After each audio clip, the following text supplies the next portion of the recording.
everyone, this video is to walk you through how to complete the Cal State application.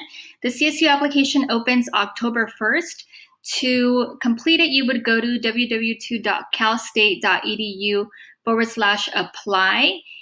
When you scroll down, you are going to click on Fall 2021 on here. Since it hasn't opened, it's not on here, but you'll select that and click Apply. Once you click on that, it's going to redirect you to a website that looks just like this. So this is a dummy account, so it's not a true account, which is why I am just playing with it, so you can see how to complete it. So you're going to go ahead and create. Are you currently in Europe? No. And then go ahead and create your account. Okay, what degree, credential, or certificate are you applying for? All of you should be clicking on first bachelor's degree. You're a graduating high school senior or equivalent. Have you taken earned college credits? This depends. If you have taken college classes at the community colleges, then you would say yes. Otherwise, you would say no. I'm going to say yes for the sake of the application. Are you applying to return to the CSU campus which you previously attended? No, none of you have done that. Ever served in the military? No. Do you or have you required an F1 visa? No, because you live in California, and then let's select California. Save changes. Okay.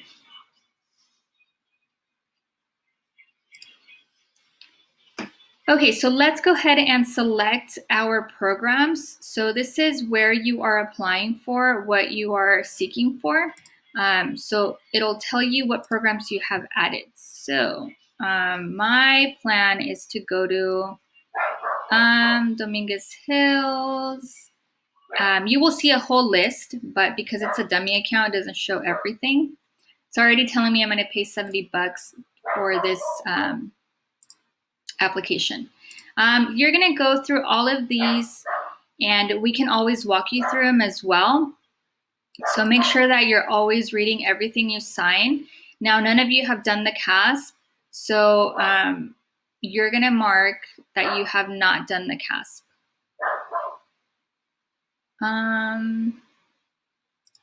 Did not complete it.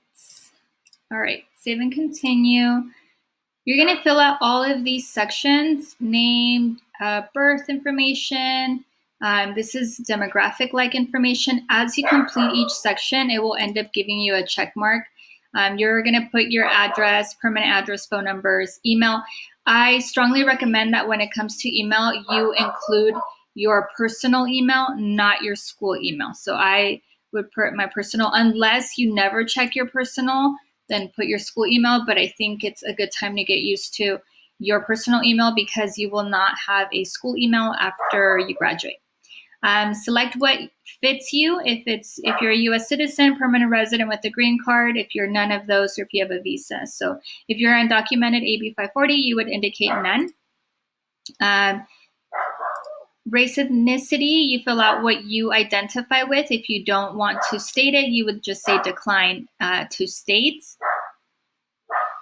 Parent guardian information, you're going to add a parent or both parents. It's up to you. Or guardians. And then this is your social security number. So if you have a social security number, indicate yes. If you do not, indicate no. Now, statewide student ID, this is not your social, this is what is on your transcript. So if you have your transcript with you, there is a number on there that says SSID. This is your statewide student ID that you're given when you first enter a California public school. If you don't have a transcript, cannot locate it, you can email your counselor for it. However, if you leave it blank, it's not going to impact you. Select your proficiency, military information, academic standing, yes. This is all about discipline.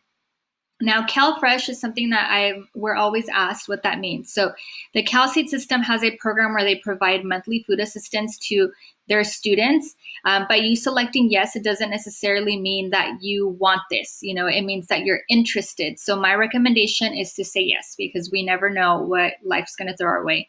So I would say yes. California Promise is you committing to, or not committing, but being interested in a program where you are going to be able to graduate within the 4 years. or if you're a transfer student within the 2 years. So what the Cal State has found is that students are staying at the Cal State a 5th year or even a 6th year, depending on a major. So through this, you're saying, I want more information. I want to finish through the 4 years, whether that means I take summer classes or I take winter classes. This is the financial and parental information. This is really, really important because this is how they determine if you get a fee waiver for your 4 Cal State apps or not.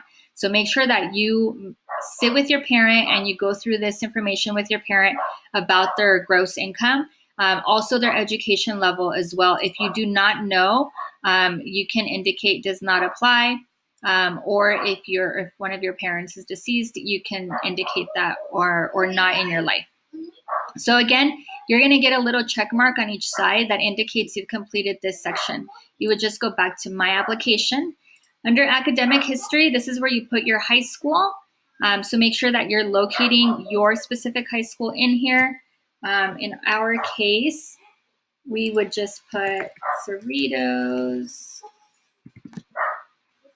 on here and then find Cerritos High School. The start date was 2017, August, and the end date is June 2021. Term type, we are a semester school. So we're going to save it, and then utilizing your transcript, you're going to start inputting all of your classes. You will graduate with a diploma from Cerritos High School, and that is on June 2021. Save and continue. Next section. Okay, this is where you're going to start inputting all of your classes. Oh, community college classes first. So if you did take a college class, you're going to start putting in Cerritos College or whatever school that was. None of you obtained a degree. It was a semester. And then you're going to indicate what it was. So it was maybe in the summer, and it was July, and it was this year, August 2020. Okay, Cerritos College. Okay, here is your high school coursework. So this is where you're going to add the classes that you took by grade level. So if you took Spanish or a different language in middle school and you kept with that language, you would indicate it under 8th grade that you took that. Otherwise, we're all going to start at 9th grade, the year 2017-18, check. Now we're going to start inputting these classes. So the course title was English 1 Honors. Oops, I wanted honors. There we go. English 1 Honors. I got a B first semester and a B+ second semester. Check mark, and I go on to the next one. Once I want to add another grade level, I'm going to go here, 10th grade, Cerritos, different year, check mark, and then I'm going to add the courses I took. Now let's say that this 10th grade year, I took Math 2, whoops, integrated math, no, mathematics 2. And it was a none, and I got a D and a B-. So I ended up doing summer school for that D. I'm going to add summer courses. It was my 10th grade year at Cerritos. It was this year that I took that math class. So now here is my math summer, Math 2. Oops, mathematics again, Math 2, none. And for summer 1, I got a C+. And this one, I did not get a grade because I only needed 1 semester of it. Okay, so this is where you're going to add all of your classes. Then you're going to go to college coursework and add your Cerritos College course. It'll be the same exact format. And then you're going to go to A through G matching. So this is where it's going to give you their GPA. So at this point, they calculate the GPA. They will make sure that you have 2 years here, 4 years here, 3 years here, 1 year here, and so forth. Now, standardized tests, most of you are not adding any because you couldn't take it. So we're not going to worry about that. So once you have all that, you're going to see all the check marks here. My Application. We're going to go to supporting information in case you want to apply to EOP. So what is EOP? EOP is a great program that the Cal State system offers for students that are first generation or low income or have other factors that might make college a challenge. It's a great program that I recommend that you apply to if this applies to you. So low income first generation, historically disadvantaged students. So it will ask you to complete a different application and have a letter of recommendation. But I strongly recommend it. This is program materials. Some universities will have you do something extra, like Cal State Dominguez has a question about their geography major that I selected. So it'll be under additional questions. So at the end, when your entire application is done, you should see all of this green, and it should say 8 out of 8, 7 out of 7, 2 out of 2, 1 out of 1. Now, if you are like, wait, I forgot to add that I also want to apply to a different Cal State, I really want to go to San Diego and do psychology, you're going to go and add that into your programs.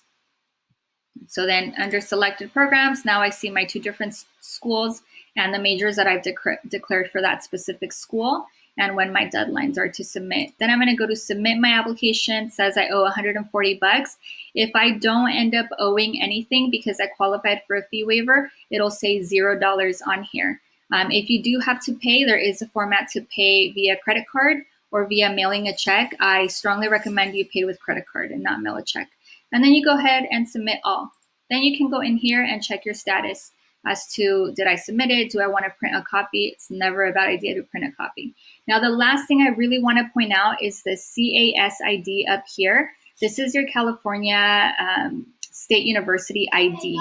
Each university that you apply to will also give you your own ID for that university. So if I'm going to Dominguez Hills, they will give me a specific ID, and San Diego will give me a specific ID. They might even create an email for me for that university. So the biggest thing is make sure that you write an email, include an email that you actually check often, and get used to checking your email like you check your Instagram every second, because this is how they will communicate with you. I hope you found this helpful. This is the easiest application and it should not take too long, hopefully. And if you have questions, just let your counselor know. Thank you.